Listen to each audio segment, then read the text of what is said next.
अस्सलाम वालेकुम दोस्तों। उम्मीद करता हूँ तमाम दोस्त खैरियत से होंगे। स्कूलों के अंदर बच्चियों को लगाई जाने वाली वैक्सीन, अगर आप उसके बारे में मुकम्मल मालूमात चाहते हैं तो इस वीडियो को आखिर तक लाजमी देखिएगा। आज की वीडियो के अंदर ये एचपी इन्फेक्शन है क्या, किन बच्चियों को हो जाती है, उसके साथ साथ इसमें कौन से ऐसे स्ट्रेन्स हैं जो डिज़ीज़ को प्रोग्रेस करते हैं, जो सर्विक्स कैंसर काज करते हैं।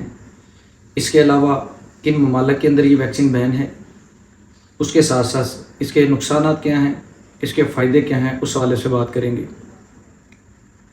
दोस्तों, यूरोप के अंदर पर ईयर 1,40,00,000 के करीब ऐसी बच्चियां रिपोर्ट की जाती हैं जो एचपीवी इन्फेक्टेड होती हैं, और वो बच्चियां जो सेक्सुअली एक्टिव हों उनके अंदर ये इन्फेक्शन पाई जाती है। इसके साथ साथ ये बात अपने जहन में रखिए कि सेक्सुअली एक्टिव होने के अलावा वो बच्चियां जिनके पार्टनर एक से ज़्यादा हों, यानी जिनके जिस्मानी तल्लुकात एक से ज़्यादा मर्दों के साथ हों, वो एचपीवी इन्फेक्शन के अंदर मुब्तला हो जाती हैं। ये HPV infection, human papilloma virus infection, ये एक सेक्सुअली ट्रांसमिटेड डिजीज़ है जिससे हमारी स्किन, इसके अलावा वजाइना, इसके अलावा cervix, penis, scrotum region, throat और एनस, ये जिस्म के मुख्तलिफ हिस्से मुतासर हो जाते हैं। दोस्तों, वो लोग जिनका रुझान होमोसेक्सुअलिटी की तरफ ज़्यादा होता है, यानी कि हम जिन्स परस्ती की तरफ होता है, उसके अलावा जो गैर कुदरती तरीके से सेक्स करते हैं उनके अंदर ये इन्फेक्शन होने के बहुत ज़्यादा चांसेस होते हैं, जैसे कि एनल सेक्स है और ओरल सेक्स है। दोस्तों, यूरोप और पाकिस्तान के अंदर सकाफत में बहुत ज़्यादा फ़र्क है, और वो लड़कियां जो सेक्सुअली एक्टिव हों उनके अंदर एचपीवी इन्फेक्शन पाई जाती है। अब एचपीवी ह्यूमन पैपिलोमा वायरस की इकसाम की बात की जाए तो 100 के करीब इसके स्ट्रेन्स पाए जाते हैं, जिसमें से 30 ऐसे कॉमन स्ट्रेन्स हैं जो हमारे प्राइवेट पार्ट्स यानी कि जेनिटल पार्ट्स, सेक्स पार्ट्स को मुतासर करते हैं, और ज़्यादातर ये हार्मलेस होते हैं, किसी किस्म की कोई सीवियर डिजीज़ को प्रोग्रेस नहीं करते। दोस्तों, इनमें से कुछ टाइप्स ऐसी हैं जो सीवियर डिजीज़ को प्रोग्रेस करने में मदद देते हैं, या सीवियर डिजीज़ जिनकी वजह सर्विक्स का कैंसर है वो हो जाता है।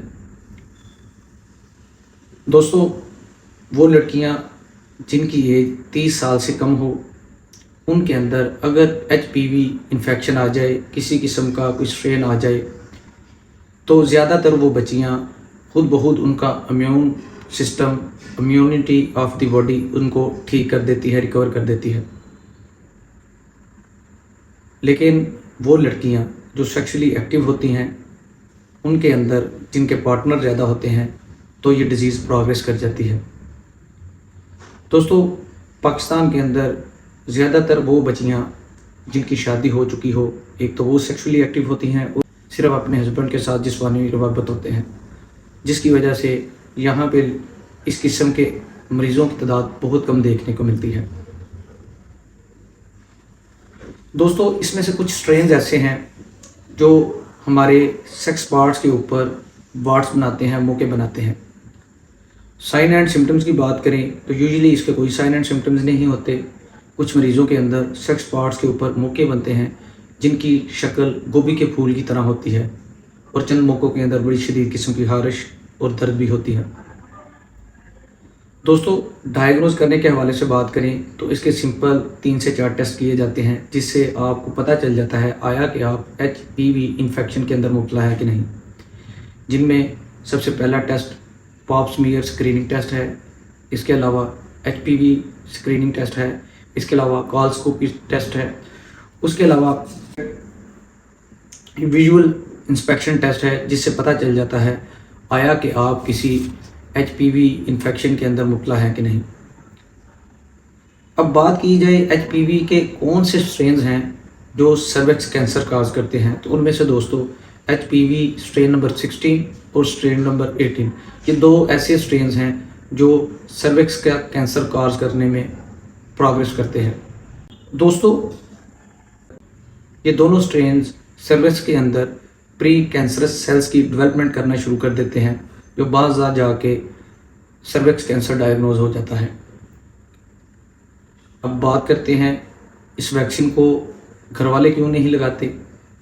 तो दोस्तों लैक ऑफ नॉलेज होना, इसके अलावा ज़रूरत ना होना, क्योंकि पाकिस्तान के अंदर हमारी 9 से 12 साल की बच्चियां ज़्यादातर सेक्सुअली एक्टिव नहीं होती। उसके अलावा सेफ्टी कंसर्न, उसके अलावा एडवर्स इफेक्ट, उसके साथ साथ दोस्तों नॉट रिकमेंडेड, ये ऐसी चीज़ें हैं जिसकी वजह से घर वाले इस वैक्सीन को नहीं लगवाते। अब बात करते हैं किस मुल्क के अंदर इस वैक्सीन को बैन किया गया। दोस्तों जापान के अंदर अप्रैल 2013 के अंदर पहली दफ़ा ये वैक्सीन अप्लाई की गई, लेकिन उसके 2 माह बाद ही जून 2013 के अंदर इसके एडवर्स इफेक्ट्स की वजह से इसको बैन कर दिया गया। अगर साइड इफ़ेक्ट्स की बात करें तो इसके माइनर से सीवियर साइड इफ़ेक्ट्स भी आते हैं, जैसे कि कॉमन एलर्जी होना, फीवर हो जाना। उसके अलावा ऑटोम्यून डिसऑर्डर के अंदर प्रोग्रेस होती है, ऑटोम्यून्स जो बॉडी के अंदर कंडीशंस होती हैं उनकी डेवलपमेंट होती है। इसके अलावा न्यूरोलॉजिकल डिसऑर्डर आते हैं, इसके अलावा मस्कुलो डिसऑर्डर आते हैं, उसके अलावा पोस्टरल ऑस्टियोस्टैटिक टैकिकार्डिया सिंड्रोम, इस तरह की एडवर्स इफेक्ट्स इस वैक्सीन के बाद देखे गए हैं। अगर इस वैक्सीन की टाइप्स की बात की जाए तो इसकी 2 तरह की टाइप्स हैं, एक गर्डासिल है और इसके अलावा सर्वारेक्स है। गर्डासिल एक ऐसी वैक्सीन है जिसके ख़िलाफ़ मुख्तलिफ कंट्रीज़ के अंदर इसकी मैन्युफैक्चरर के ख़िलाफ़ लॉ सूट किया गया, जिसके डिफरेंट साइड इफ़ेक्ट्स आए और लॉ सूट कर दिया गया। इसके अलावा जो सर्वारेक्स है इसके काफ़ी हद तक अच्छे रिज़ल्ट देखने को मिल रहे हैं और मरीज़ों के अंदर काफ़ी बेहतरी देखने को मिल रही है। दोस्तों ये तमाम वीडियो इस वैक्सीन के हवाले से है, जिसको अगर आप मुकम्मल सुने तो आप समझ सकते हैं आया कि आपको इस वैक्सीन की ज़रूरत है कि नहीं। लेकिन वो लोग जो सेक्सुअली एक्टिव हैं, जिनके एक से ज़्यादा लाइफ पार्टनर हैं, गैर फितरी तरीके से सेक्स करते हैं, इसके अलावा गैर फितरी तरीके के अलावा ओरल सेक्स है, एनल सेक्स है जो गैर फितरी के अंदर आता है, इस तरीके से सेक्स करते हैं, होमोसेक्सुअलिटी की तरफ जिनका रुझान है, वो लोग बहुत जल्द HPV इन्फेक्टेड हो जाते हैं। और अगर खुदा न खास्ता स्ट्रेन नंबर 16 या स्ट्रेन नंबर 18 अगर मरीज़ को, चाहे वो मेल हो या फीमेल हो, उसको इन्फेक्टेड कर जाए तो ये डिज़ीज़ को प्रोग्रेस करते हैं, जिसकी वजह से सर्विक्स का कैंसर, पीनस का कैंसर, स्क्रोटम रीजन का cancer, anal cancer, throat cancer, इस तरह के कैंसर डायग्नोज हो जाते हैं। दोस्तों मैं उम्मीद करता हूँ आपको ये वीडियो पसंद आएगी।